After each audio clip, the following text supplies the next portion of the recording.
Microphones are not for these MCs who don't have no survival. Microphones are not for these MCs who don't have no survival. Microphones are not for these MCs who don't have no survival.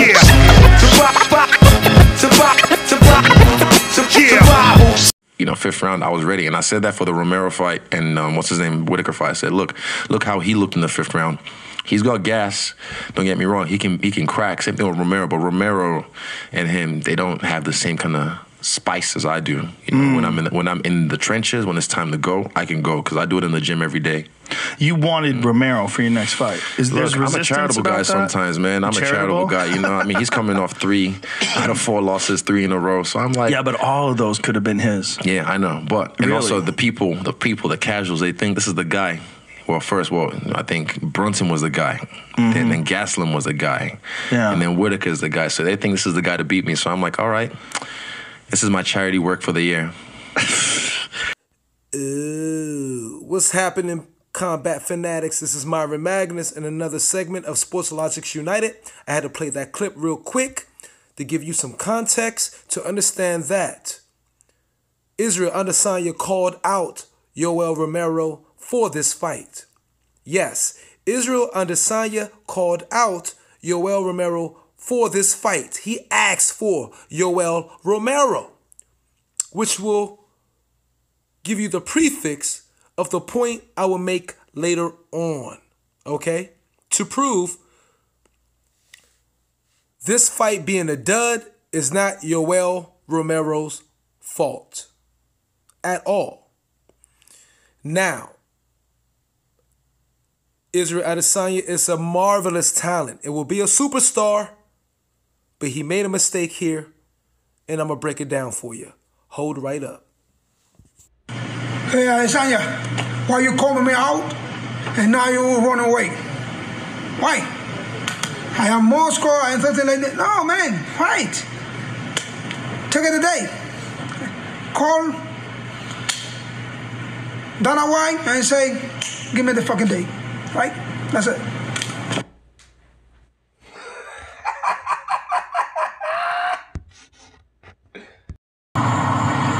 Hey, Israel. Why you say I see you, boy? Why you say I see you soon, boy?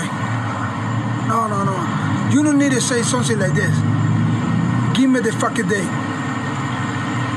Give me the fucking day. Tell him the Dana White the fucking day. All right? That's it. Okay, back for another point, Combat Fanatics. Sometimes just to hype a fight, okay, to build excitement, oftentimes you disrespect the imminent opponent you're about to face. This is happening very often in boxing and MMA. You know what? That's what it's about sometimes. It makes the fights more exciting. I understand it. I get it. But that boy shit, especially to a man who's probably twice your age, nah. You will learn, though. I think ultimately Israel is a great kid.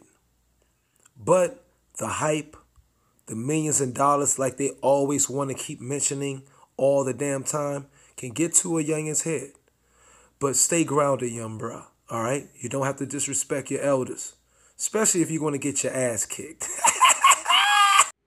The last style bender, Israel Adesanya, UFC 248, defending your middleweight title. When you stood across from Yoel Romero after the weigh-in, you get a chance to smell him, to take him in. What'd you take from that?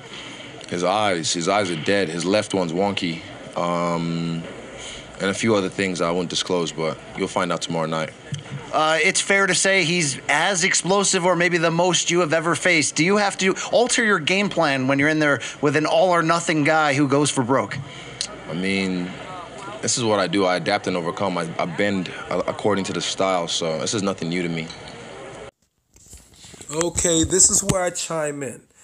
If you adapt and overcome, how come you could not adapt Saturday night? This is where too much talk goes wrong. The hype bullshit goes wrong, bro. You could not adapt. Okay?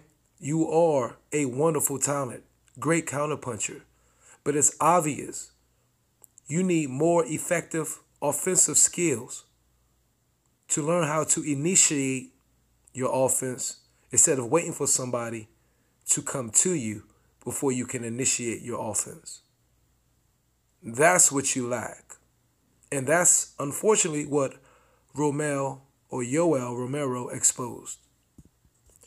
Bro, next fight, don't wait for the motherfucker to come to you.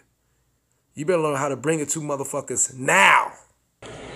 Where does your confidence come from? Because it's dripping off of you comparative to even other UFC champions. I just feel comfortable. I've worked. I've done the work. I don't know why they keep turning the lights on. You can't see me. You damn right. And Dana White gonna make sure nobody can see you if you don't develop those goddamn offensive skills. Okay? Real motherfucking talk. Dana White will make sure nobody can see you if you don't learn how to initiate and be more aggressive with your offense while protecting yourself as well. The shit that's going on in boxing, bro, you know what I mean? You ain't no Mayweather. The crowds of UFC are spoiled. The UFC fans are spoiled. And Romero made a great point at the end of that fight, which I will get to. You better bring it, champ. It's about ratings now.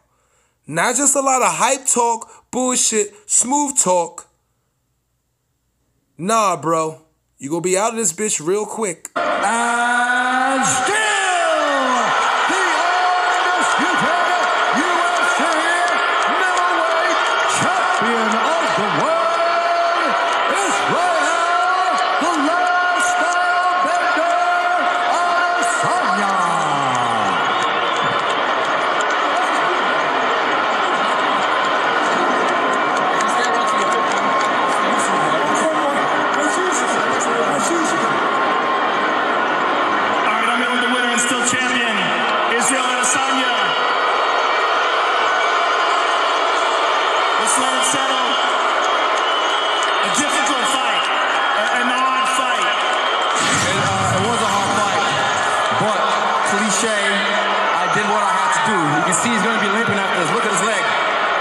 Look at his leg. I his leg up.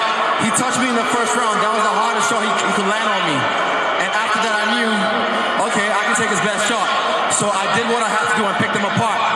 The legs don't lie.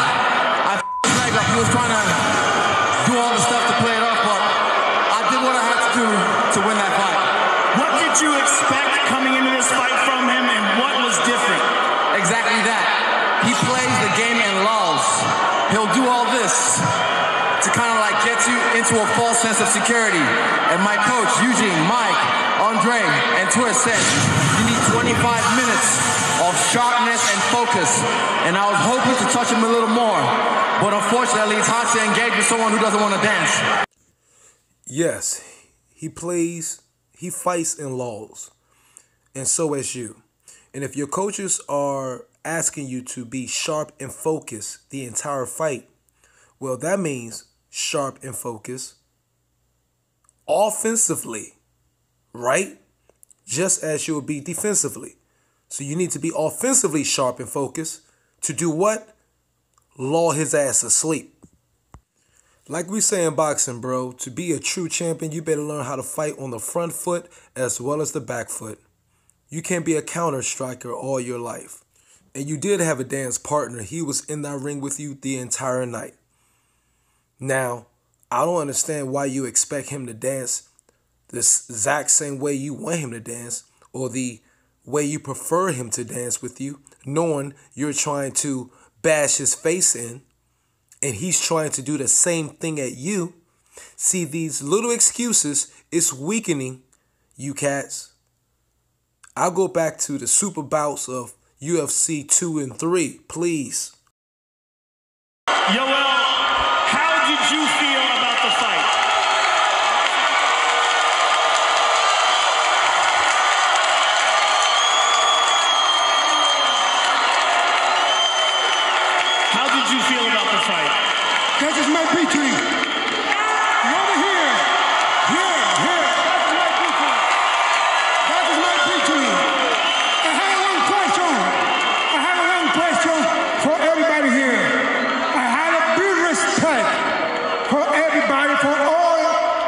tablet. But my question is, this is the champion for UFC that we and you all want?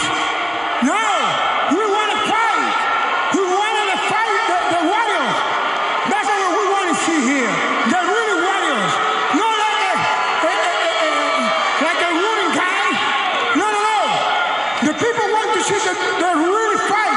The really adrenaline. That's what the people want to see here. He's running and running and running. That's not big champion. The big champion needs to stay here in the middle, in the fight, like a really champion. Like the old people in Rome, like the gladiator. That's what the people want to see here. That's what the people want to see here. Did you expect him? Did you expect him to stand and trade with you? Yes. Yo quería que se quedara a pelear, pagarle un buen espectáculo a esta gente que vinieron a pagar aquí y que pagaron un pay-per-view. That's what he wanted to do, was stand there and trade with him to give these fans a fight. The people pay pay-per-view for really fight, not for this. The people, we need, the fighter need to respect the people pay. The people pay because the people want to say, see, the good fight. Not like this. That's what I come to hear, because I know the people pay. The people working a lot. You need the respect for the people. The people pay, working a lot and pay pay-per-view. For what? For fight. No running. So you want to see running, go to see the Usain Bolt. Thank you, Yoel Romero.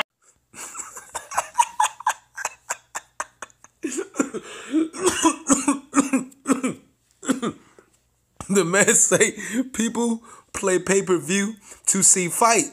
If you want to see running, go see Usain Bolt. Drop the motherfucking mic. I'm out. Hold up, not that fast. Even though that was hilarious. But hey,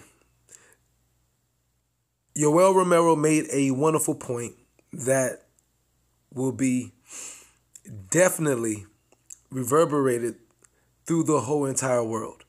But don't get it twisted. Israel Andesanya is a star of the future, and he's wonderful. I don't think he's quite ready for Bones Jones yet. He ain't ready for Bones Jones yet, though. So, work on those offensive skills, and maybe soon, bruh. Okay, now here's the final and greatest point that everybody's forgetting here. Israel Andesanya called out Yoel Romero. Yes, Israel Andesanya called out Yoel Romero first. So if you call this man out, you should have been the dance partner willing to take him out. Period. This is Myra Magnus, Sports Logics United.